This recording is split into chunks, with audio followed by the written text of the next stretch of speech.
Assalamualaikum warahmatullahi wabarakatuh. Balik lagi di alur cerita buku harian seorang istri untuk episode malam ini 16 April 2022 hanya di SCTV 1 untuk semua. Di episode selanjutnya Dewa sama Mbak Lia juga dia akan pergi meeting ke sebuah kafe. Dan di sini dari dalam mobil Dewa malah cekcok sama Mbak Lia karena Dewa memarahin Mbak Lia. Di sini juga Mbak Lia juga dia karena dimarahin terus oleh Dewa dia juga mewek. Lalu terlihat pas dia lagi mewek dan mobilnya Dewa juga papasan sama mobilnya Pak Fajar.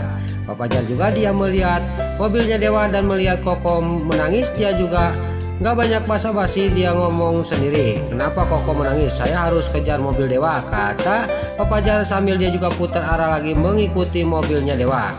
Nggak lama kemudian mobilnya Dewa juga dihadang oleh mobilnya Pak Fajar. Lalu di sini Pak Fajar juga dia sudah menghadang mobilnya Dewa, dia juga turun dari mobilnya.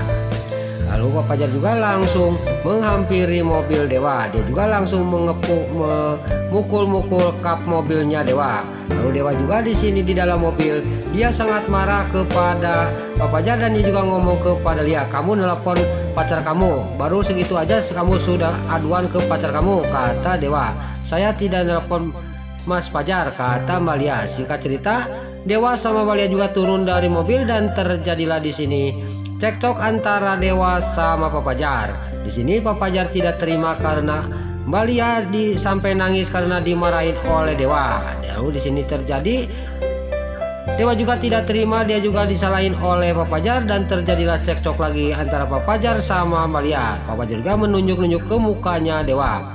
Lalu di sini Mbak Lia juga dia ngomong ke Pak Fajar, udah Mas, saya akan langsung ikut meeting sama Dewa, kata Mbak Lia langsung masuk ke mobilnya Dewa. Lalu Dewa juga langsung masuk ke mobilnya dan di sini dia juga langsung pergi dari hadapannya Pak Fajar. Lalu Pak Fajar juga sudah Dewa berangkat, dia menerima telepon dari Pasha. Dan Pasha juga dia mengatakan kepada Pak Fajar karena klien-klien sudah menunggu, Pak Fajar sekarang di mana? Pokoknya Pak Fajar harus cepat-cepat ke sini, kata Pasha kepada Pak Fajar. Lalu Pak Fajar juga dia ngomong kepada Pasha, ya saya sekarang berangkat. Lalu sebelum berangkat dia juga dia nge-WA kepada Mbak Lia. Lalu di sini Mbak Lia yang ada di mobilnya Dewa, Dewa juga ngomong kepada Mbak Lia, kamu jangan membalas chatan Fajar, kata Dewa kepada Mbak Lia. Lalu di sini Mbak Lia juga langsung tidak membalas chatan dari Pak Fajar. Pak Fajar juga langsung menuju ke sebuah kafe di mana Pasha yang lagi menunggu sama kliennya.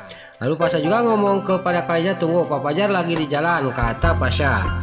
Lain lagi di sisi lain di sini di rumahnya Pak Nopal yang sangat kesal kepada si Kelvin. Di sini gak lama kemudian datanglah si Wilson membawa segelas air dan di sini Pak Nopal juga memarahin kepada si Wilson alias si Kelvin. Kamu itu dasar tolol, kata Pak Nopal kepada si Kelvin. Kamu tidak bisa menjawab kayak gitu. Kalau saya tidak menjawab kamu udah pasti ketahuan, kata Pak Nopal.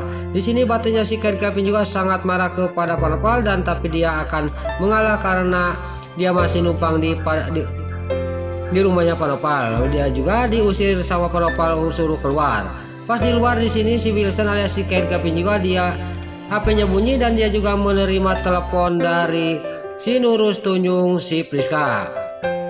Lalu di sini si Kelvin juga di sini ngomong kepada si Priska, kamu ada apa nelpon saya, kata si Wilson alias si Kelvin. Lalu si Kelvin juga dia sangat kaget, si Priska dia mau ketemuan dan si Priska juga ngomong kepada si Wilson alias si Kelvin, saya ada yang mau dibicarakan karena ini penting benar, pokoknya Pak Kelvin harus datang ke sebuah kafe, nanti dikasih alamatnya, kata si Priska kepada si Wilson alias si Kelvin. Singkat cerita, si Wilson alias si Kelvin juga dia pergi dari rumahnya untuk menuju ke sebuah kafe yang sudah dikasih alamatnya oleh si Nurus Tunjung si Tangkurak si Priska.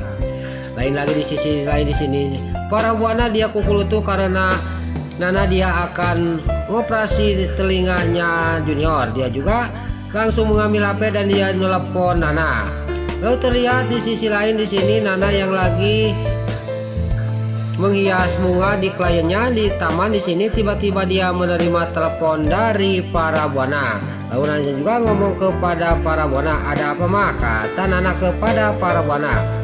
Kamu itu saya tidak setuju Junior dioperasi, apalagi itu dokternya bukan dokter ahli, kata para buana kepada Nana. Di sini juga Nana juga menjawab kepada para buana, saya akan tetap mengoperasi Junior ini untuk kebaikan Junior. Itu dokter yang sudah baik dan bagus, kata Nana. Di sini juga para buana juga ngomong kepada Nana, kamu membantah kepada saya. Pokoknya kalau kenapa sama Junior, saya tidak akan memaafkan kamu seumur hidup, kata para buana kepada Nana. Sambil dia juga langsung mematikan telepon itu. Lain lagi di sisi lain, di sini di event yang mau dilaksanakan di Sukabumi, terlihat di sini si Alia si Atel juga dia dan Majian juga sampai ke sana, dan si Alia si Atel di sini dalam batinnya ngomong, kenapa saya tidak bisa untuk Pasha datang ke sini? Saya untuk menjebak Pasha. Ini kesempatan baik, kata batinnya si Alia si Atel. Lalu si Alia si Atel juga dia akan melakukan sesuatu supaya Pasha datang ke Sukabumi. Lalu di sini Bajian juga dan si Alia Siatur juga dia melihat ke orang-orang yang mau masang taruh. Di sini juga si Alia Siatur mengambil pisau yang ada di meja, dan si Alia Siatur juga merobek sama pisau itu terpal-terpal yang mau dipasang oleh untuk event-event pameran itu. Lalu si Alia Siatur juga sudah menyobek terpal itu, dia juga ngomong kepada Jihan, sekarang kita lihat ke sana Jihan, kata si Nurus tunjuk si Tangkurak si Alia si Datul. Lalu Jihan juga sama si Alia si Datul juga dia pergi ke tempat yang lain untuk melihat taruh yang lain. Lain lagi di sisi lain di kafe, si Nurus tunjuk si Priska dia sangat kaget melihat ada Pasha di kafe itu, dan gak lama kemudian datanglah si Kevin alias si Wilson. Lalu si Priska juga dia ngomong kepada si Kevin, di sini ada Pasha, dia lagi meeting, kata si Priska kepada si Kevin. Dia juga mendengarkan pembicaraan Pasha sama klien-kliennya. Lalu di sini si Kevin juga dia ngomong kepada si Nurus tunjuk si ini kesempatan baik untuk kita untuk mencelakai Dewa sama Nana. Di sini juga gak lama kemudian Papa Jar juga datang, dan klien-kliennya juga dia mengasihkan cek semuanya untuk membantu ke panti asuhannya Bu Ani. Pas sudah mengasihkan cek, dia juga langsung pergi dari hadapannya Papa Jar. Lalu di sisi lain di event di Sukabumi, si Alia si Atel karena pas taruh dipasang kan hujan semua, basah semua, dia juga si Alia si Atel juga menyuruh nelpon kepada Jihan, nelpon Pasha. Lalu Pasha yang ada di kafe, pas dia mau pergi dari hadapan Papa Jar, dia tiba-tiba HP-nya bunyi dan langsung dia juga mengangkat telepon dari Bajian. Lalu di sini Pasha juga sangat kaget karena di sini Bajian juga mengatakan bahwa event yang di Sukabumi kena masalah karena taruhnya sobek semua dan bocor semua. Di sini juga Bajian juga sudah menceritakan semuanya kepada Pasha, dan Pasha juga akan pergi menuju ke Sukabumi untuk mengontrol eventnya dia yang ada masalah. Nah, itulah alur cerita buku harian seorang istri untuk episode malam ini 16 April 2022 hanya di SCTV 1 untuk semua. Sebelum Mimin pamit, yuk kita doakan para pemain dan kru BSI semoga diberi kesehatan, dan jangan lupa kita doakan sinetron buku harian seorang istri supaya bisa bertengger di rating nomor 1. Amin. Dan juga sebelum Mimin pamit, bagi dulu emak-emak, tante-tante, bunda-bunda dimanapun anda berada yang baru bergabung dengan channel ini, jangan lupa tekan tombol like, komennya, dan subscribe-nya, dan jangan lupa nyalakan lonceng notifikasinya juga ya guys. Dan juga sebelum Mimin pamit, Mimin mohon maaf kalau ada salah-salah kata dan kata-kata miwanelo lobati soledat karena Mimin tos ngabudah, Mimin mohon maaf. Sekarang Mimin pamit, wassalamualaikum warahmatullahi wabarakatuh. Salam sehat selalu dimanapun anda berada. Selamat menunaikan ibadah puasa, semoga amal ibadah puasa kita diterima oleh Allah Subhanahu wa Ta'ala. Amin ya Allah ya Robbal Alamin. Terima kasih.